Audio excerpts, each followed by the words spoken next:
Okay. And we'll try to connect. And it's off. That's pretty good. A friend brought in his JBL Boombox, which will start up momentarily, then immediately shut down. This is a hefty machine, and looking at these controls, there's Bluetooth, volume down, volume up, and the play pause button, and on off, and from what I've read, this one is an option to link several JBL appliances together. There's also an indoor-outdoor button, which was removed with more recent versions of the Boombox. The back access panel seems to be watertight. One audio jack, 2 USB ports, a service jack, and the port into which we connect the AC adapter. So let's plug it in and start it up.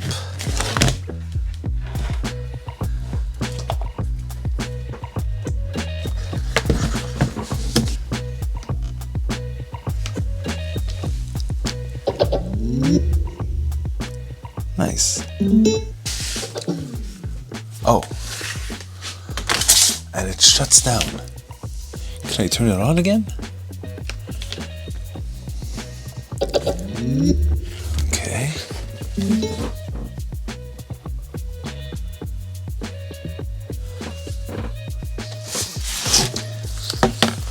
And we'll try to connect via Bluetooth.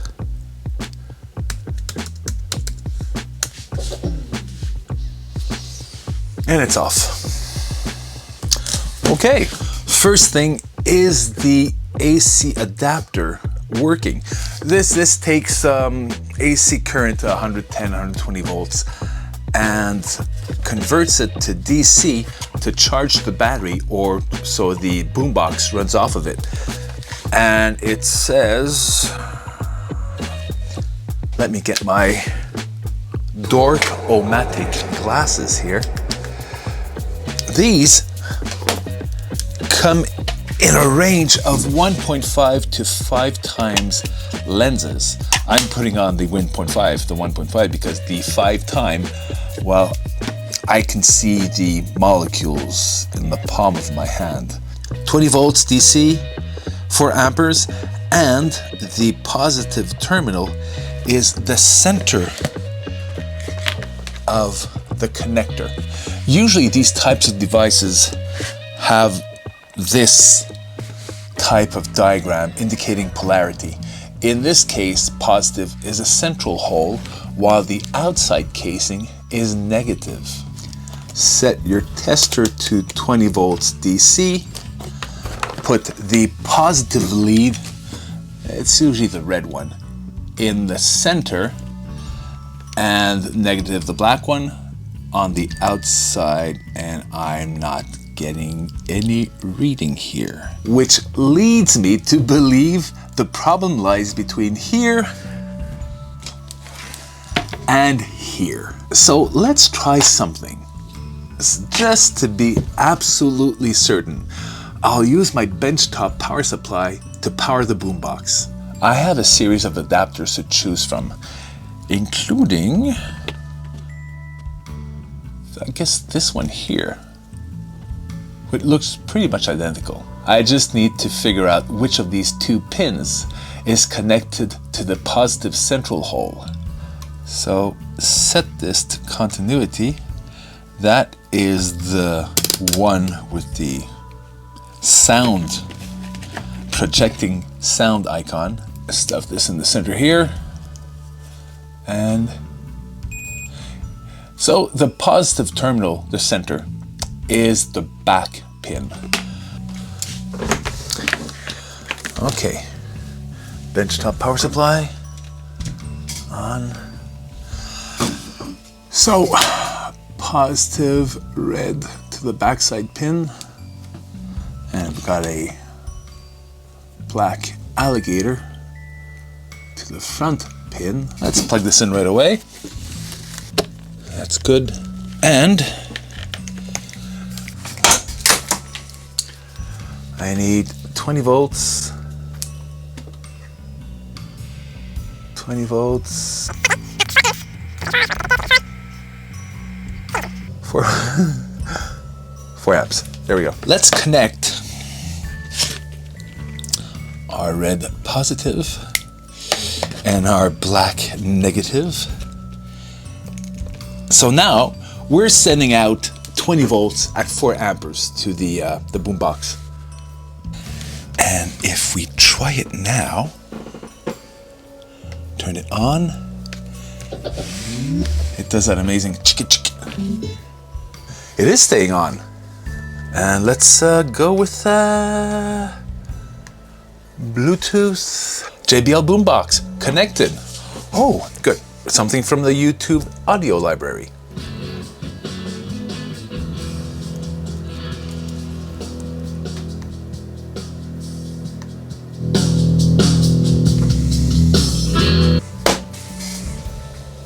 So we definitely know the problem is along the AC adapter and its cords. I must have been trying really hard to ignore this obvious kink in the wire. More often than stationary power cords, cords that are constantly handled like hair dryers and hair curlers, or the uncurlers, the straighteners, what do you call those? I don't know. Break right here, either because of some tension or metal fatigue from bending.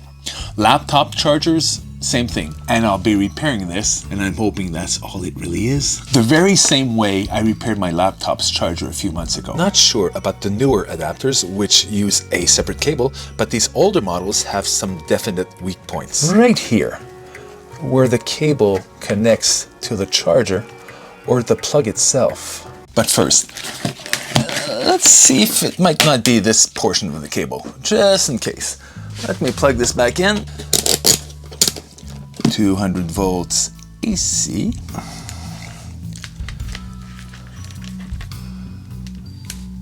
Yeah, that's good, 120.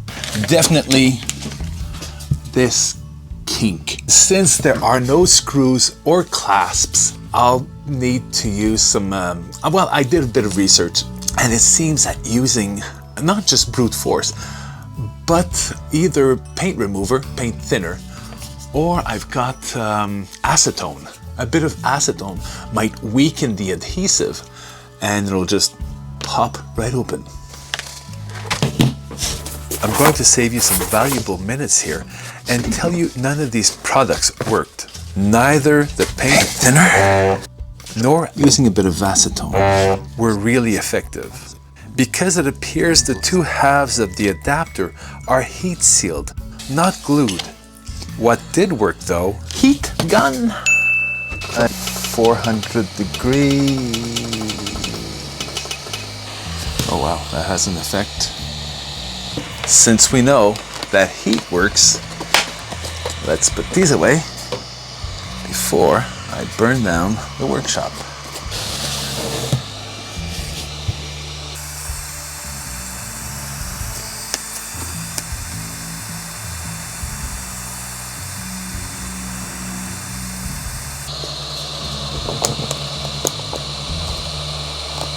Just a bit more here on this corner.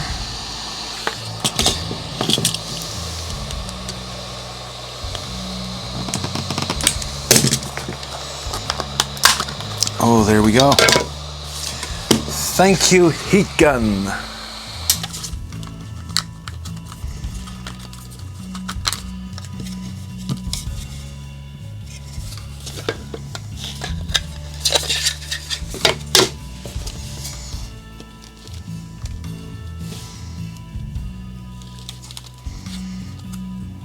Let me open this up.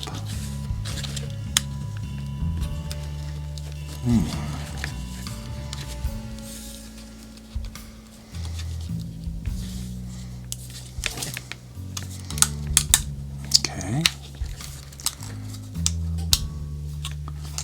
Let's unwrap. And of course some adhesive. Wow. Plus a fastener of some type here. A rivet.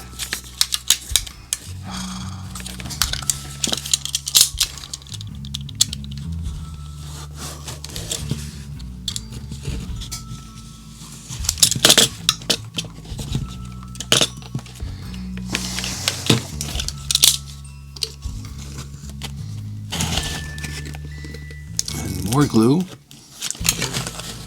And what is all this tape for here?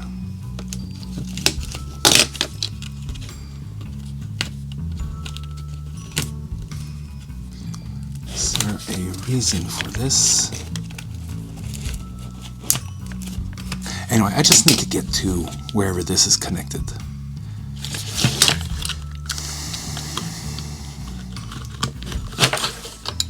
Just keep.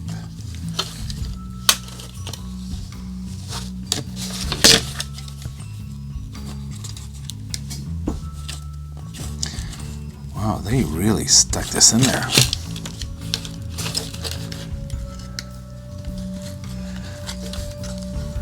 It's like a black rubbery glue. What I eventually realized is there's no appropriate method for accessing the interior components of the adapter. And seeing the quantity of black goo which sealed the components inside, you and I were never supposed to open this up for repairs.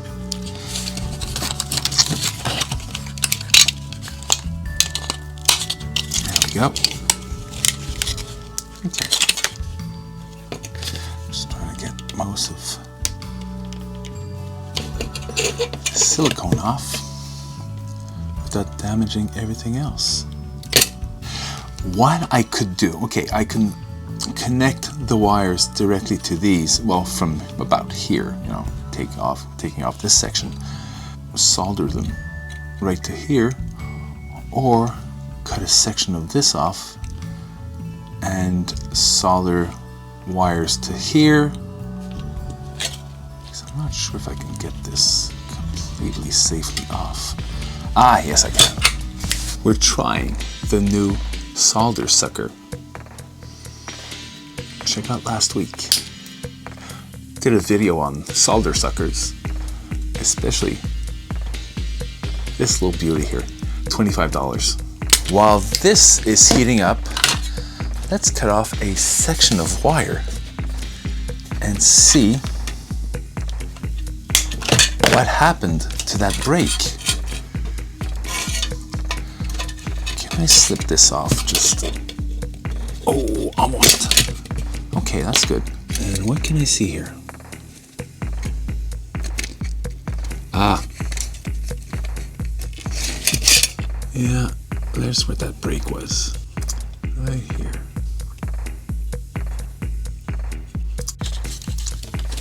Cock the solder sucker. This goes over a little leg. There we go. For $25. How about another little?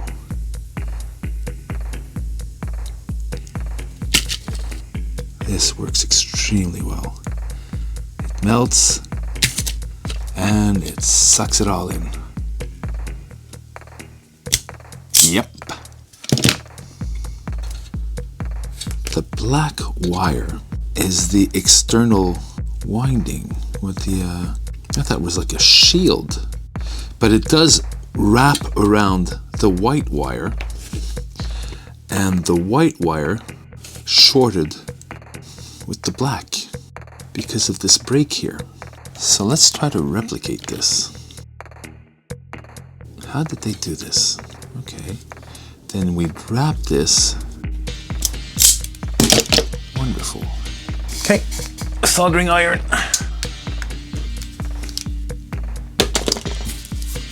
You know what I didn't note? Which was the black and the white wire. So I will go take a look at what I just filmed to see where the wires go. I've pulled out as much of the exterior cable sheath, the protector, as I could on both sides. Now I just need to make enough room for this to fit back in there.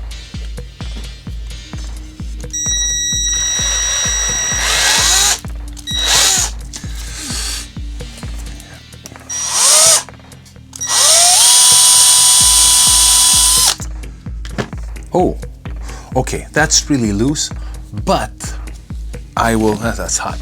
I'll put some sort of rubbery adhesive right there and then pull the cable tighter. Let's start with the soldering this. This would need a bit of heat shrink. There's a lot of exposed wire here. Very tiny heat shrink will do. It's like threading a needle. Oh, that's good. There. Covered this up, and we'll get the heat gun again. Just want to shrink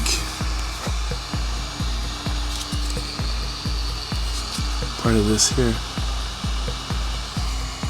300, 400 degrees. Nice and snug. Black here, white here. Oh.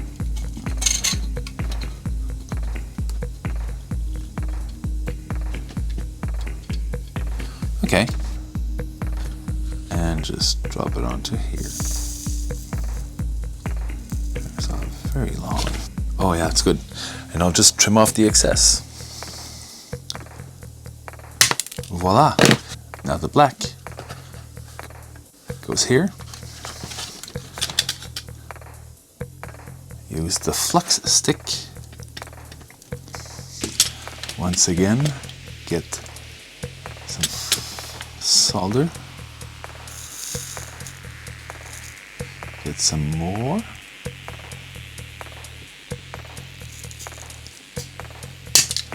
And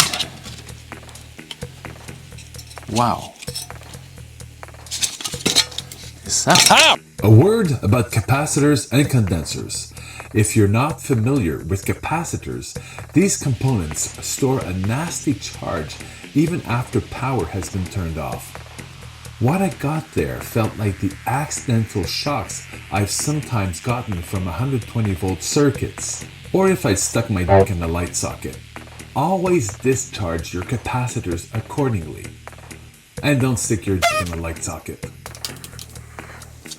this guy would go back here, I believe. I'm not sure I'll be sticking this again. How about what is known as Kapton tape?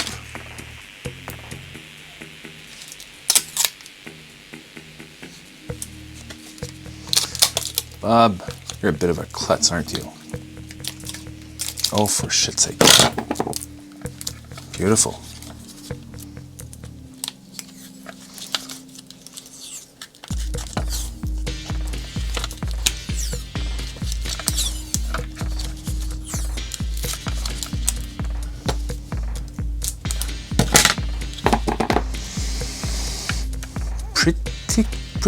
Pretty good.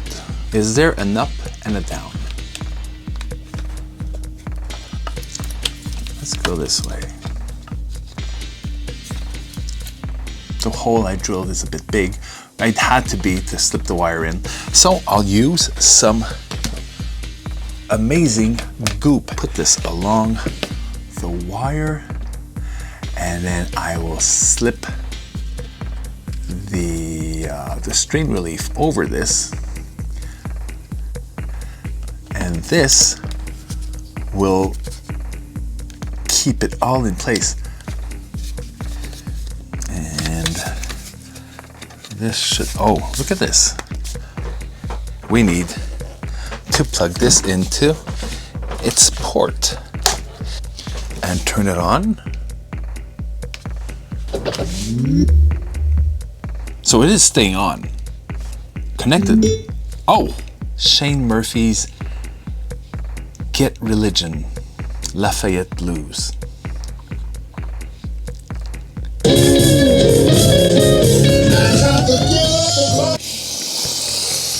It works. Thanks, guys. See you next time.